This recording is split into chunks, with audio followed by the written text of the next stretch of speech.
So dito sir, maglagay lang kayo ng cable. Hindi, alam niyo naman kung paano ko lang.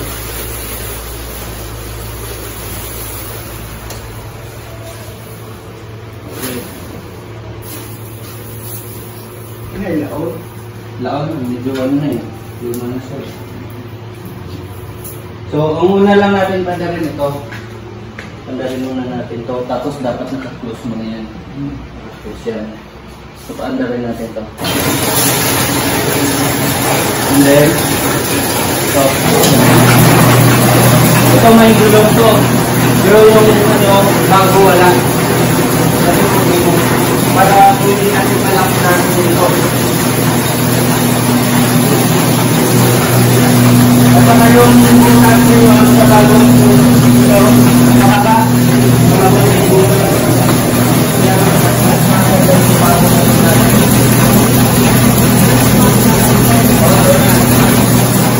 Bago pwede naman pandarin yan, kaya mo yan. So pwede naman po tuloy-tuloy.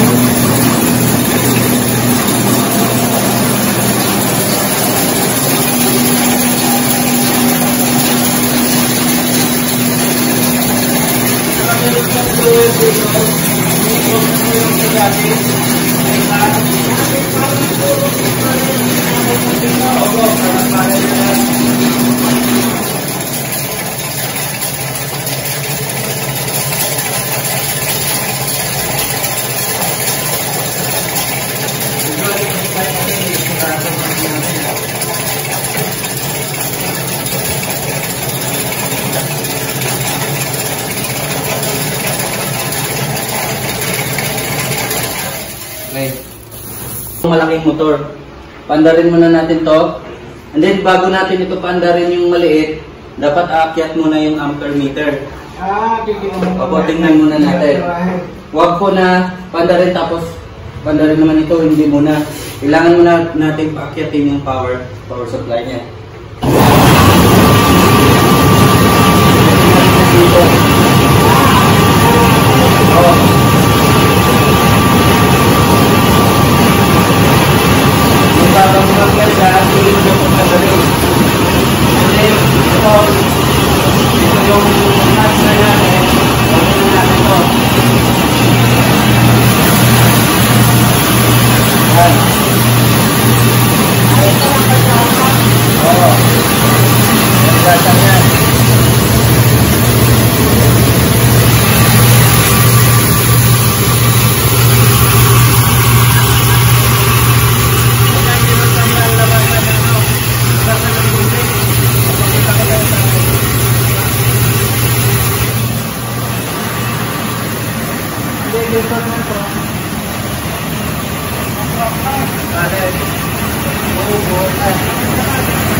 Ganun pa at ito pa natin kaya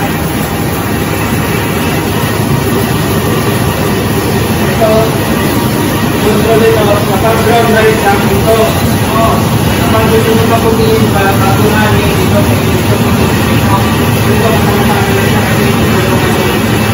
kaya ito ito ay salit lang so ngayon ito natin ito panahon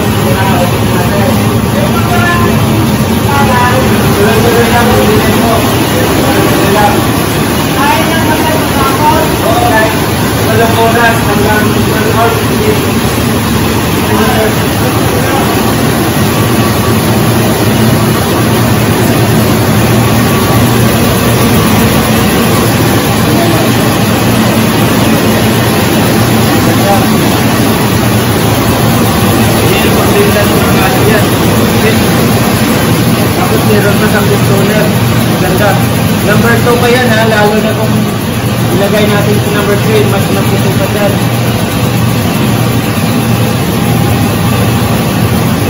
Tapos, okay na siya. Kapag tapos na, tapos na yung ilang tabo, tapos na natin ito. And then, yung pwede natin ito. Opo, ito yung ano, Yung bato andito. Hindi yan sasama dito yung mga bato. Nasaan ang bato? Andito. Kita. Meron, kita nyo may mga bato yan. Bakit may mga bigas? Kasi yung bigas na tutulong yan na ipupus niya yung bato.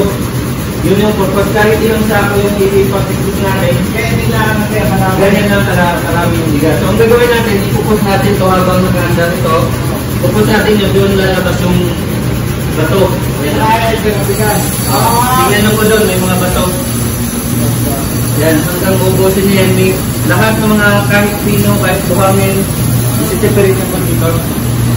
Eh, binili ka nasaan? Ayan, andyan din po, mayroong labasan. Papakita ko sa inyo.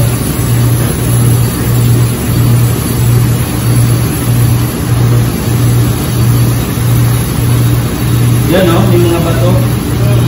Maliliit na bato. Hindi na. Kaya gusto ko yung music thing. Kaya i-off na natin to. Yan, so madali lang siya. Tapos, dito lumabas yung mga broken rice. Kaya alam ko nung lalagyan ng sako. Dito. Pwede rin na, imbis na sako, lahat na yung ibigay ay Ay, lang pwede rin po. Dahil ang sako ko ay 25 lang naman eh, no? Pwede naman po. Dito po yung biglet. Ito po yung biglet. Kaya palang umandar niya ng 8 ura. 12. Kahit 12. Basta pahinga lang siya ng 15 Ayan ang minutes. pinleg. 15 minutes every 4 hours. Actually, Amtech tested certified to ng government. Nakapasa ito sa Amtech.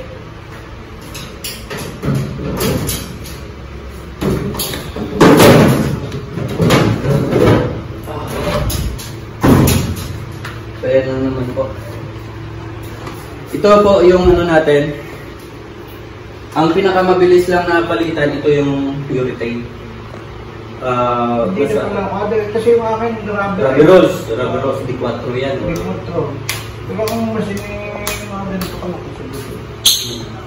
Kaya lang mataas. Mataas yan, tapos umuduan, akyat ka pa sa taas. May elevator din. Ang Kaya lang, elevator. ayan lang kaya lang ako baba elevator niya. Hindi yung seat ba nung pagkakaiba lang? Ang set B naman, ito papakita ko sa inyo yung ano pa.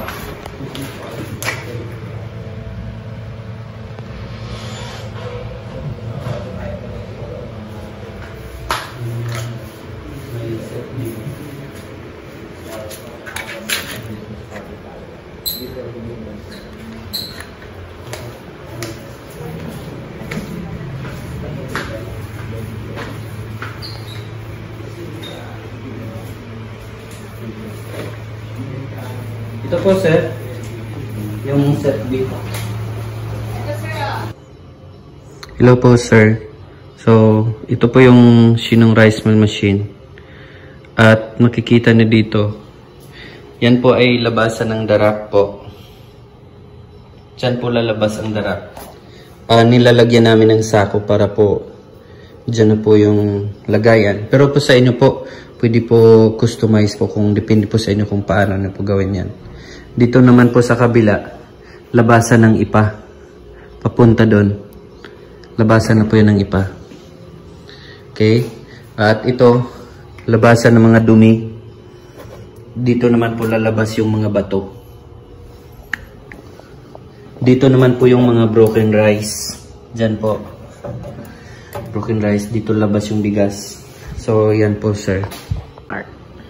Ano nga ba ang kaibahan ng Shinong rice mill machine sa mga single pass or mga traditional na mga rice mill machine? Ito po ba ay rubber rolls ang gamit or hindi? So ito po ang paliwanag ko sa inyo. So makikita nyo ngayon ang Shinong rice mill machine sa likod ko. Ang gamit po nito ay hindi rubber rolls. Urethane po ang gamit nito.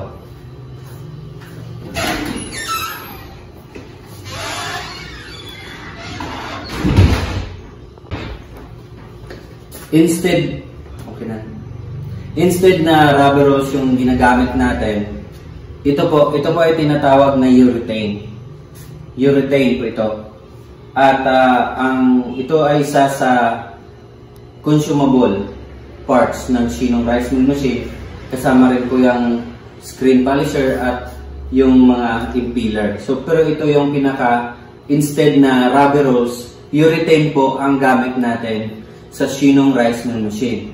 So, ang kadalasan po, ang technique po nito para hindi siya mabilis na palitan, kapag mabutas na po dito, yung kabila naman po, transfer naman po pa ganun, 3 beses po para po hindi mabilis yung palitan ng urethane po. Kapag gusto nyo pa po malaman ano pa po yung mga tips and ideas tungkol po sa Shinong rice mill machine, message lang po kayo sa aking messenger or sa aking contact number 0968-850-9777. So ayan lang po ang paliwanag ko ngayon tungkol po sa gamit ng Shinong rice mill machine. Yung mga katanungan po ninyo kung ano ba ang gamit nito. Thank you. Magandang araw po sa inyong lahat. Magandang araw po sa inyong lahat. Ang ituturo ko sa inyo ngayon,